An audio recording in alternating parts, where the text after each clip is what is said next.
विवाह एक ऐसी जीवन की वो घड़ी है जिसका हम लोगों को अभी पता ही नहीं है कि विवाह होता क्या है। विवाह कोई बच्चों का खेल नहीं होता, हंसी खेल नहीं होता, कोई जीवन में दोबारा मिलने वाला मौका नहीं होता। ध्यान रखिएगा, विवाह के मामले में अपने बड़ों का साथ सदा रहना चाहिए। विवाह वैदिक विधि के साथ होना चाहिए। तो दोस्ती भाईचारी कोई विवाह का नाम नहीं है। विवाह तो 7 जन्मों की खाने वाली वो कसमें हैं जो आजकल हम 7 दिनों में तोड़ देते हैं, कोई 7 महीनों में तोड़ देता है, कोई 7 सालों में तोड़ देता है। लेकिन सजनों, विवाह बहुत सोच समझ करके किया जाता है। विवाह की घड़ियों में हमें वैदिक विधि का बड़ा ध्यान रखना चाहिए। भगवान श्री कृष्ण रुक्मिणी जी को लेकर के आए, आधे द्वारिकावासी कन्या पक्ष के आधे वर पक्ष के बने और बड़े धूमधाम से विवाह संपन्न हुआ वैदिक विधि के साथ। विवाह तो आज हम भी करते हैं, लेकिन हम क्या करेंगे, कौन सा बढ़िया नया गार्डन बना है उसको बुक कराओ, कौन सी बढ़िया मैनेजमेंट करने वाली टीम है उसको बुलाओ, कौन सा बढ़िया पकवान नया आया है उसको बनाओ।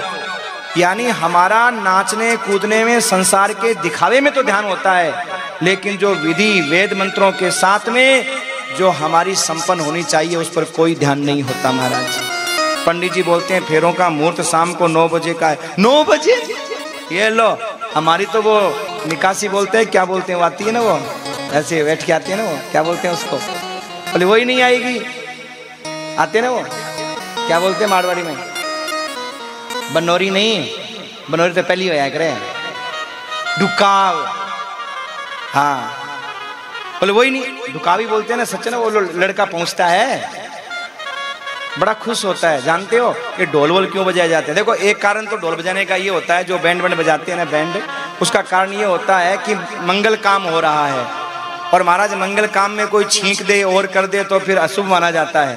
तो ढोल ढाल बजाओ, कोई छींके तो पता ही नहीं चले, छींकता रहे, कोई अपशकुन हो ही नहीं, ये ढोल डमके बजाते हैं। दूसरा काम ढोल बजाने का ये होता है कि महाराज जग्गा भी सागे हुए ने वैसा जाना है कि आपा तो फसेड़ा हाई हाँ, और वो फंसने जा रही है, और काल नहीं ज्ञान नहीं हो जाए कि मैं फंस रही हूं। इस चक्कर में खूब ढोल बजाओ महाराज, खूब डमके बजाओ है? ताकि ये नाचो उसके आगे, और नाचते पता क्यों, वाह वाह हम तो फंसे बेटा, तेरे कौन फंसा रहे हैं। और एक बात देखो, जब तक वो माला गले में ना डले तब तक तो सब नाचते नाचते रहते हैं, और जैसे ही फांसी गले में डली से जीम जीम का आप का घर आके बेटा तू तो फंस गयो। अब बेचारो पूरी रात एक लोग यहाँ मुंह लटका के बैठे हो रहे, 2-4 और फेरा में बैठा जाके बस, बाकी सब तो आ जाते हैं नाचने कूदने वाले। कहने का मतलब क्या सजनों, विवाह शादी के समय में जो आज के बच्चों की सोच है कि वो मौको बार बार कौन मिले, नाच लेने दो, तो जो ऐसा सोचते हैं ना वो जिंदगी में नाचते ही रह जाते हैं। ध्यान रखिएगा मेरे भाई, जिंदगी भर नाचते रह जाते हैं। इसलिए जिंदगी भर न नाचना पड़े, इसके लिए वैदिक विधि का बड़ा ध्यान रखना चाहिए सजनों। हमारे गण टकरा जाते हैं अगर विधि विधान से शादियां न हो, और आज सजनों नहीं हो रही है। और सबसे गलत परंपरा चल गई संगीतमय फेरे। आज तो फिल्मी गानों से ही फेरे होते हैं, मंत्र तो रहे ही नहीं महाराज। अब बताओ क्या होगा।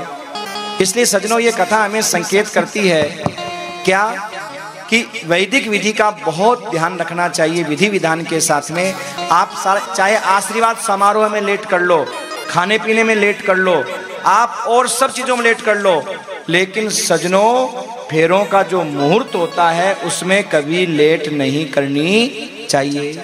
आजकल तो कहते पंडित जी थे बैठ जाओ एक बार जाके फेरा में, तब तक मारो छोरो आवे है नाच कूद के। बेचारो पंडित जी का ठीक है कोई बात नहीं भाई, मुझे क्या करना है, हाँ। और थक हार के आता है, पंडित जी फटाफट करो। पंडित जी के बेटा जितना फटाफट जोड़ूंगा उतना फटाफट टूट भी जाएगा, चिंता ही मत कर तू, हाँ।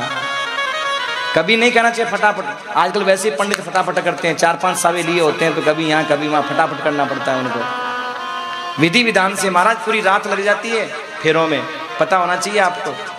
रात को अगर बैठे हैं पूरी रात खप जाती है फेरों के अंदर में, और आजकल आधे घंटे में बस खत्म, कोई मतलब ही नहीं है।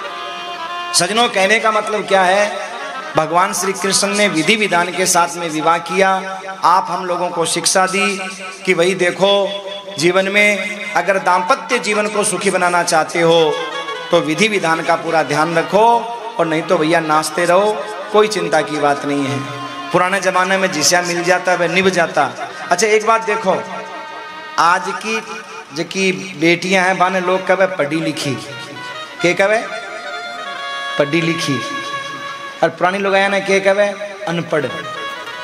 अब आप जरा विचार करना कि पहले की अनपढ़ अच्छी थी या अब की पढ़ी लिखी ठीक है। कैसे? देखो, पुरानी जो अनपढ़ थी ना, वो कैसी भी थी पर परिवार को संभाल लेती थी, संभाल लेती थी ना। और आज वाली जो पढ़ी लिखी है ना, बोलो कितों को संभाला है? मैं तो आ कहूं इससे बढ़िया तो वह अनपढ़ ठीक ही। जब हम परिवार को ही नहीं संभाल पाए, एक दूसरे को ही नहीं समझ पाए, तो फिर सजनों किस काम की कोठी, किस काम का बंगला, किस काम का मकान? ये तो सब बाद की बातें हैं। पहले तो गृहस्थ में एक दूसरे को समझना होता है, और हम जीवन बीत जाता है लेकिन एक दूसरे को समझ नहीं पाते मेरे भाई। बस भगवान ने यही समझाया। भगवान के एक पुत्र हुआ महाराज, जो साक्षात कामदेव का अवतार था, जो साक्षात महाराज कामदेव के रूप में आए हैं। कामदेव ही भगवान का पुत्र बनकर के आया है।